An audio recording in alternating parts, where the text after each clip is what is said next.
are on the cusp of a major social change. Do you feel it? Even if you don't, make no mistake, change is coming, and it is going to be unforgettable. I'm your host, Dr. Sarah Hart, and here on Prime Spark, where we work with and on behalf of women over 55, I want to help you find that spark that will ignite your way forward, reflect your gifts to the world, and illuminate your path through this next stage of life. Through these podcast conversations, I hope to inspire you to see how you can make a significant contribution to some of the gnarly problems that are facing us right now. Join me, and together let's discover our Prime Spark. Hi, and welcome to Prime Spark. I'm Sarah Hart, and I'm so happy you're here with us. Prime Spark is designed for women over 50 or close, with a goal to help us all live our happiest, most fulfilling and productive lives now and in the future. The mission of Prime Spark is to change the way our society sees and treats older women. That's a big mission, which only means we all need to be involved and we need to get going now. And today I have the pleasure of talking with Michelle Pollack, a woman whose work I greatly admire. Michelle Pollack is an executive leadership coach who empowers high-achieving women to create lives and careers that they love so they can make a significant impact and lead on their terms. Since 2016, she has transformed over 150 leaders across industries like advertising, entertainment, law, academia, and startups. Her clients have led organizations, driven cultural shifts, launched ventures, and received numerous accolades. Michelle's signature framework, The Art of Compassionate Command, supports clients to do the inner work needed to level up and achieve the external results they're looking for. Known for her infectious energy and no-nonsense approach, she is often hailed as a secret weapon by her clients. A Northwestern University alumna, Michelle is a Coactive Training Institute certified coach with a PCC credential from the International Coach Federation. She also has trained under Tara Moore and Shirzad Shamin. Welcome, Michelle. I'm so happy you're here today. Thanks, Sarah. I'm really happy to be here. So in getting started, let me ask you, do you experience getting older? And if you do, what is that experience? And if you don't, why is it that you think that you don't? I do in multitudes of ways. I definitely experience getting older in my body. That way has been challenging for me. And I find myself, especially in the past couple of years, really working hard to make sure that I keep myself, do the things to make sure that I can keep my body as agile as possible. But I also experience getting older as a way of being in the world, for lack of a better way of saying it, or in who I'm becoming. And I really appreciate that part of it. Because, here's the thing, like, what's the other option, right? There's two options. Yeah. So I'm super grateful that I'm getting older and for the learning that I've had along the way in my life and the woman that I am at almost 50. Looking back at the woman that I was and all the things I've learned along the way. But I just wish my body could stay 27. Oh, me too, Michelle. I know. Me too. Don't we all? I'm sure that with the work you do, you hear that same sort of thing from women. I mean, the women I talk to, I bet 99% of the time say, well, I feel it in my body. But in terms of who I am and how easy it is to be me and who I'm becoming, I don't feel that much older. Yeah. I love it. And so I don't know how long it's going to take our society to catch up with that's who we really are, because That's what I keep hearing women say over and over and over again. Yeah. I don't know how long it's going to take society to catch up either, especially right now, but you know, Yeah, we'll see, we'll see. right? We shall see. So I've heard you say, Michelle, that many of your clients believe that if they want to make a change, they have to blow everything up. Mm. Number one, do you think that's true? And if it is, then what does that mean? And if it isn't, then where does that misconception come from? You know, it's definitely not true. Um, I actually think that so much of the shifts that so many of the shifts people need to make in order to actually find the fulfillment that they're really looking for are small, incremental shifts rather than quitting the job, moving across the country. And can't even think of what blowing up your life would necessarily look like.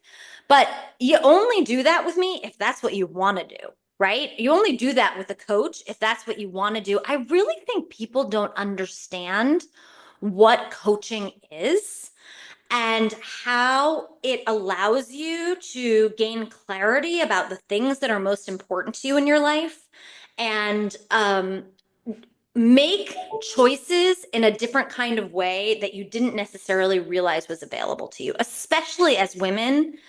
I think women feel so rarely feel like they're at choice because they're spending so much time taking care of everybody else in their lives because that's another way that we've been socialized. And so to actually be able to slow down enough to ask yourself the questions to help you get clarity around what really matters to you, that rarely requires blowing up your life.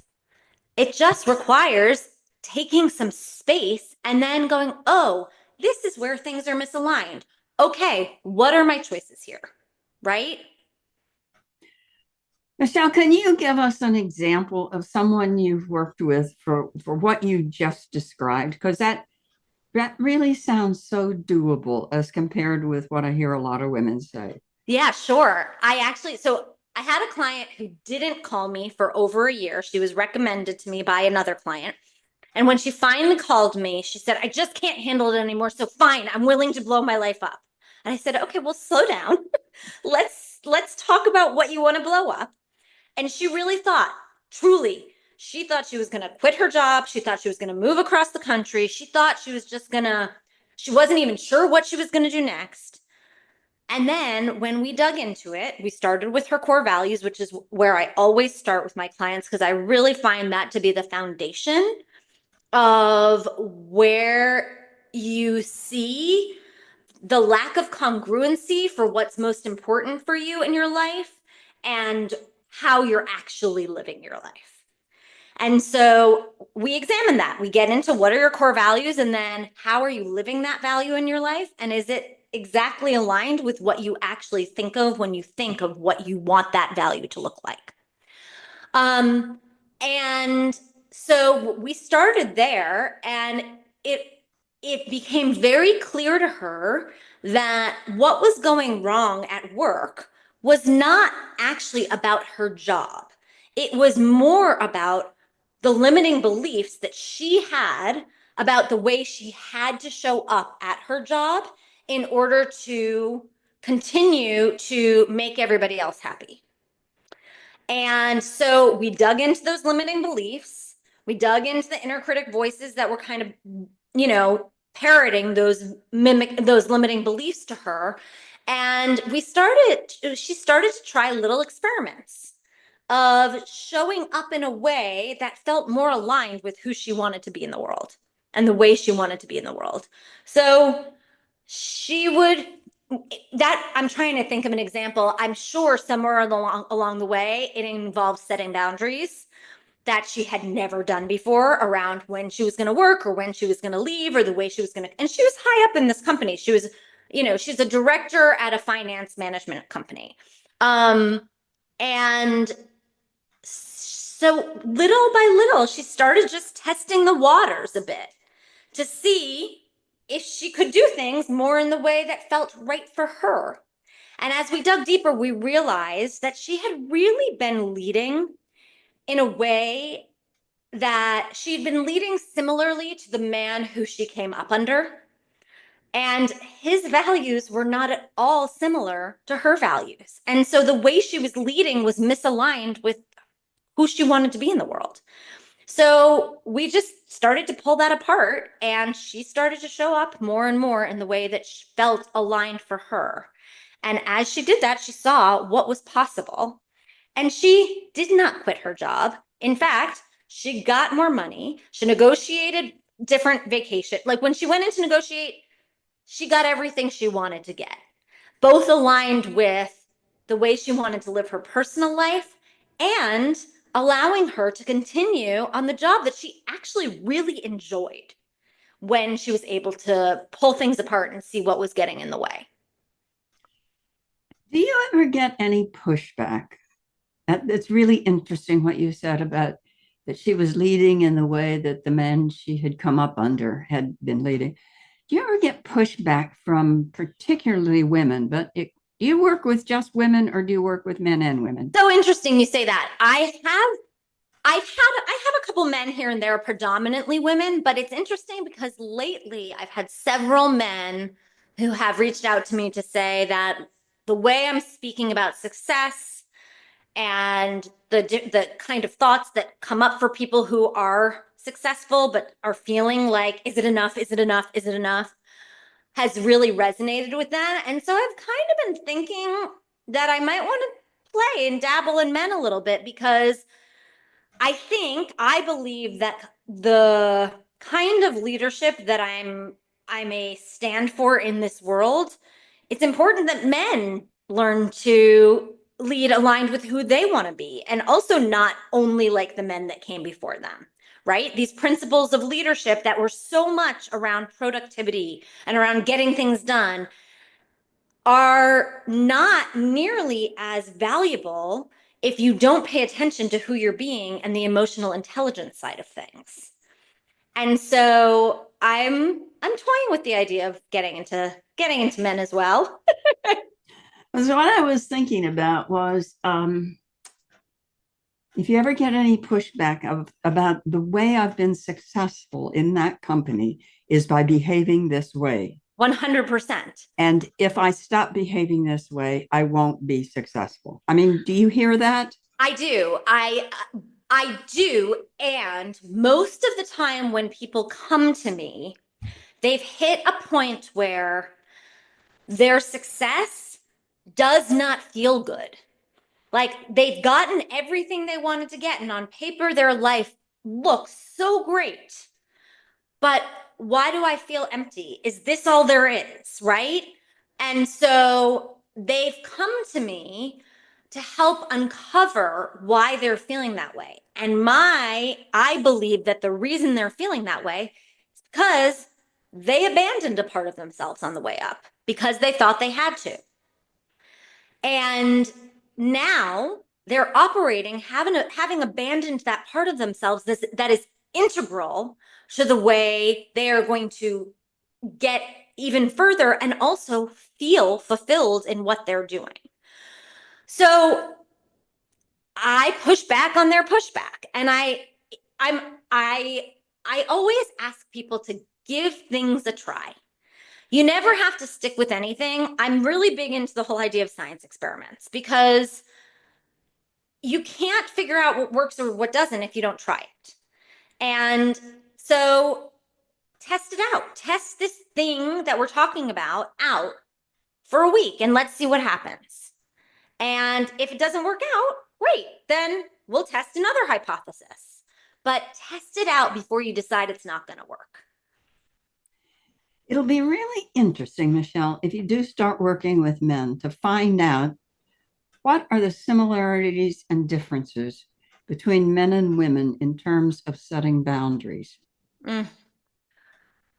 Well, the research I've done tells me that they have no problem with it. And that women innately feel guilt or they feel they can't do it or they're afraid of having other people be angry with them or dislike them. Um, and so what I work with two partners, um, business partners, and one is a man and one is a woman. And he has zero issue. And she has so much trouble. And I do think it is how we have been raised in society as women, because there was a time in our lives when we truly could not survive without a man, right? Right.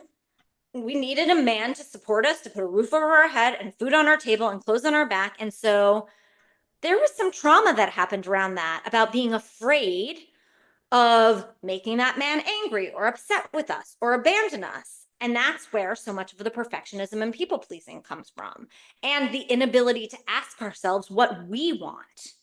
And so it's visceral, it is in our DNA still. Even though it seems like it was, and it was hundreds of years ago, it still is in our DNA.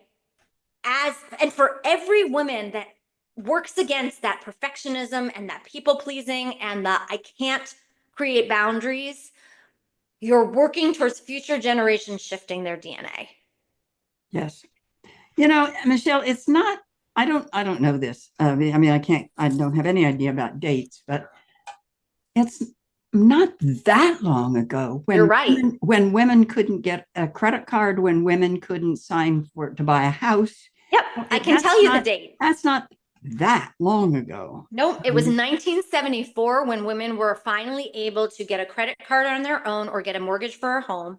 And it was not until 1989 that a woman could get a business loan by herself. So you're right, it wasn't that long ago. Oh, I mean, it was probably yeah. Yes, hundred so years ago that we had to totally depend on a man to put a roof on, but all the rest of that stuff is in our lifetime. Yep. I mean, so oh, okay. Anyway, one of the things I was thinking about, I worked in corporate for a way long time, and one of the things I was thinking about, and things may have changed a lot now. I don't know. I doubt it, but they may have. But I remember, this is a real generalization. If a man wanted to leave early to go to his son's softball game, people talked about what a great dad he was. If a woman wanted to leave to go pick up her child at daycare, she wasn't being serious about her job. Yep. It's still that people say, oh, your husband's staying home and taking care of the kids. He's not taking care of the kids. They're his kids. He's taking care of his kids. He's not a babysitter. As you can see, I don't like that.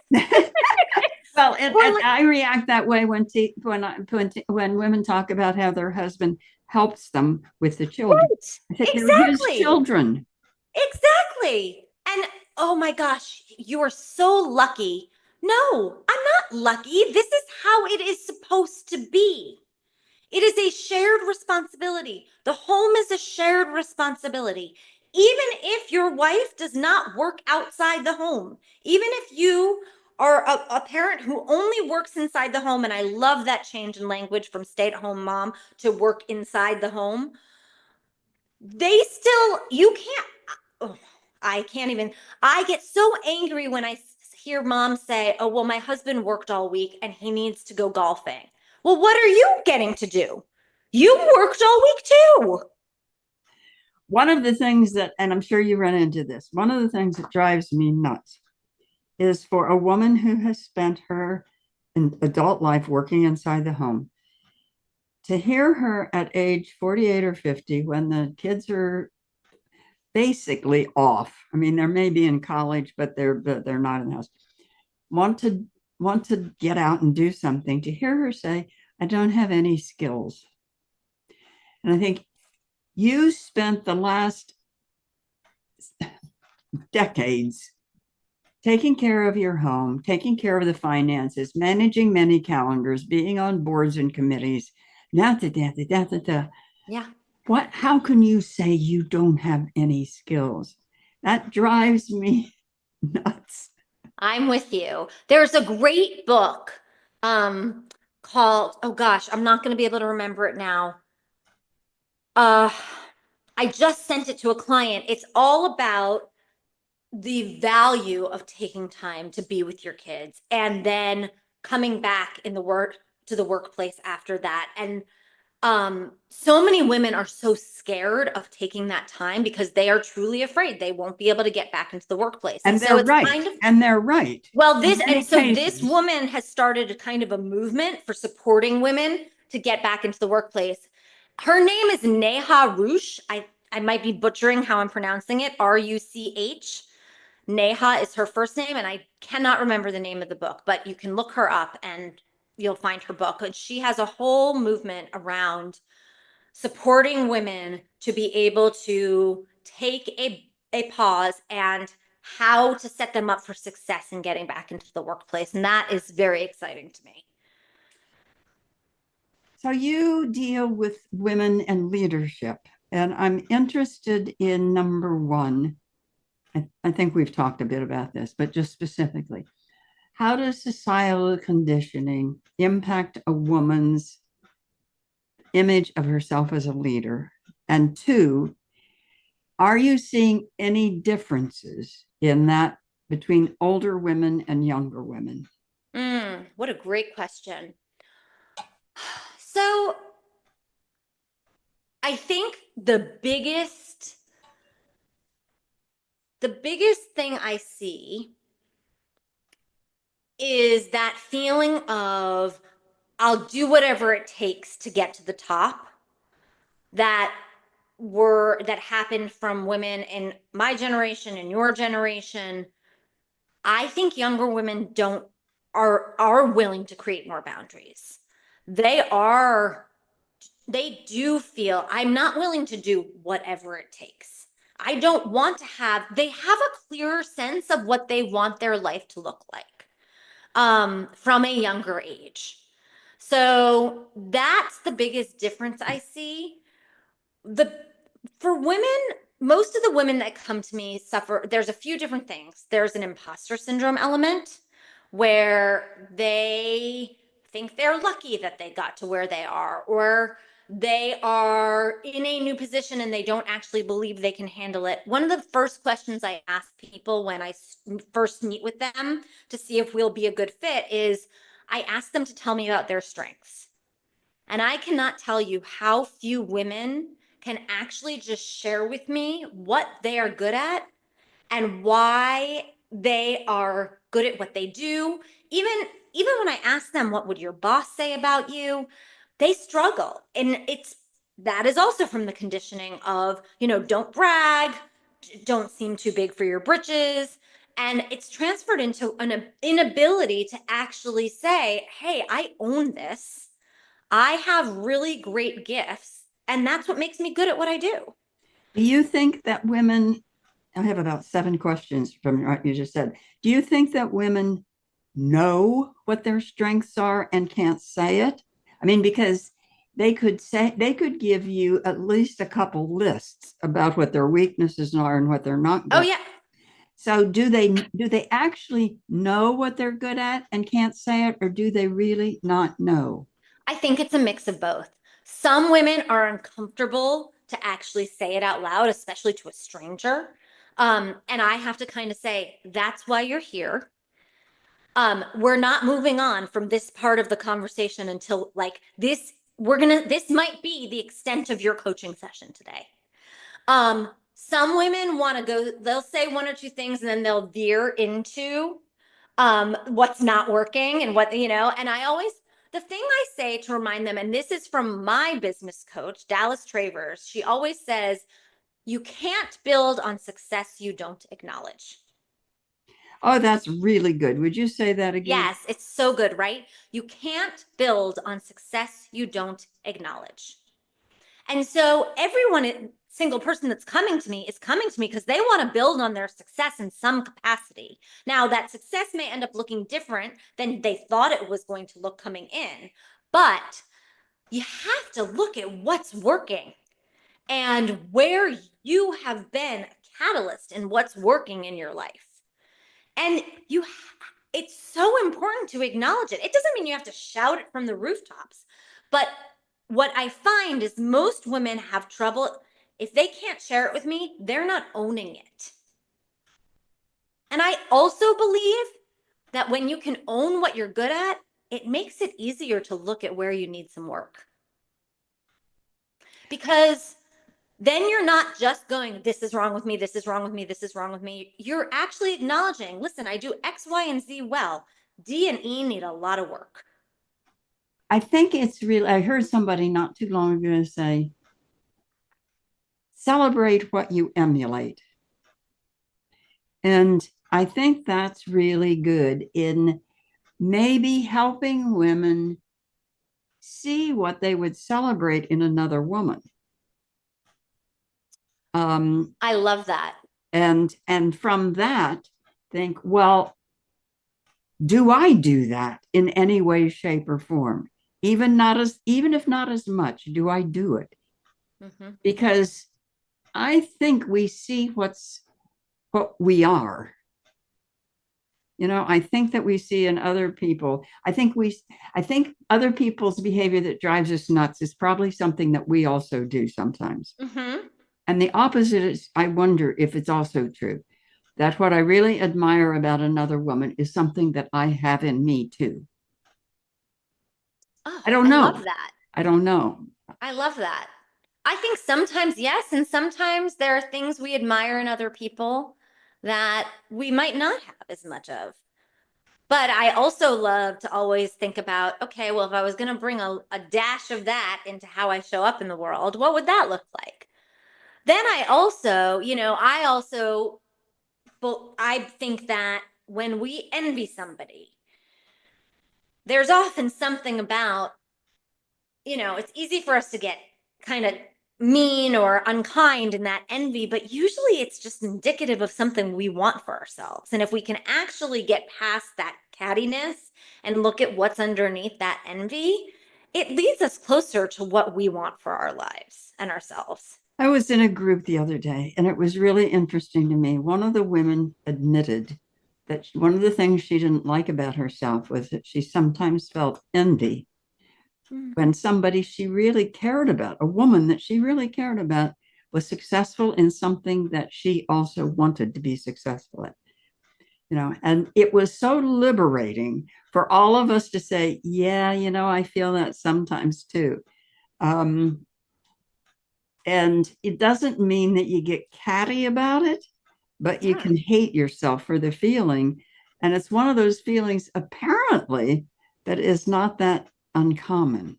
No, it's very common. Yeah. And I really do I think I can speak from personal experience. When I was younger and I would envy somebody, I would like blame them that I envied them. I wouldn't like them because I had envy for them. And now I can just say, God, they have something I want. So instead of wasting energy on not liking them, spend that energy figuring out how to get it. Yeah. Oh, that's really something I want. What can I do to try to develop that? Yeah. How can I Yeah. make that happen for How can I myself? make that? Yeah. Okay, Michelle, you have done so much. You've done so many different things. What's next? What is still in a dream that you haven't done? So the next thing I really want to do is I want to start speaking on stages. I've got a keynote that I worked on last year. I did an extensive program to develop the keynote and write it and then get it on its feet and workshop it on its feet. And so the next step is working to get that keynote out in the world to anything from, Rotary clubs, women's groups, small stages, bigger stages. I'm just, when I first went to this program, they said a speech is a performance. And once upon a time, I was a theater major. And it was like all the light bulbs went off for me. And it was like, oh, it's my past and my present really coming together for what is next for me in this phase. And there's also something swirling for me about community. And I haven't figured out what it is yet, but I'm really craving that these days. I love my one-on-one clients. I am craving some sort of community as something in my business. And so I'm just sitting with that and letting it simmer to see where that takes me.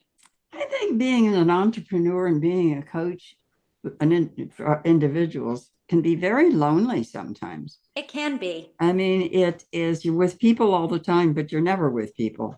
That's right. Um, oh, Michelle, this has been really informative and good. So I could imagine people are going to want to get in touch with you. And if they do, how can they do that? So you can find me on my website, which is michellepollack.com. And I'm also on both LinkedIn and Instagram. So you could find me there and give me a follow or shoot me a message. I'd love to. I love meeting new people and hearing what every women are up to in the world. It's very inspiring. So is there anything finally you'd like to say to any of the women listening who are probably over 48 or 50? The biggest thing I'll say that I truly believe is you're just getting started. I mean, there is so much space and room to do the things that you dream about and that you want to do. And just don't let anybody tell you you can't because of your age. Right. I love it. Yeah. So that's our time today. Please join us again. You can find our Prime Spark podcast on every popular outlet. Find out more about Prime Spark at primesparkwomen.com. Thank you so much to my guest, Michelle Pollack. Thank you, Michelle. Thank you, Sarah. It was a delight. And don't forget, you can find her at michellepollack.com. That's MICHELLEPOLLACK.com. Thank you for being with us. Take care, spread tolerance and love. Bye-bye. Thanks for listening. If you enjoyed today's episode and would like to stay updated, you can head over to my website, primesparkwomen.com, and get my free Spark Guide, 7 questions to ignite your spark, to help you discover your own spark. See you in the next episode.